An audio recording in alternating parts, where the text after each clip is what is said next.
I think I can actually smell that tea right now. That's really good. Yeah.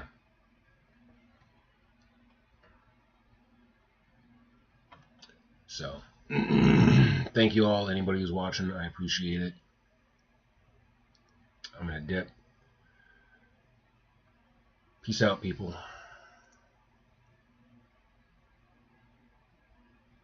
Later, YouTube.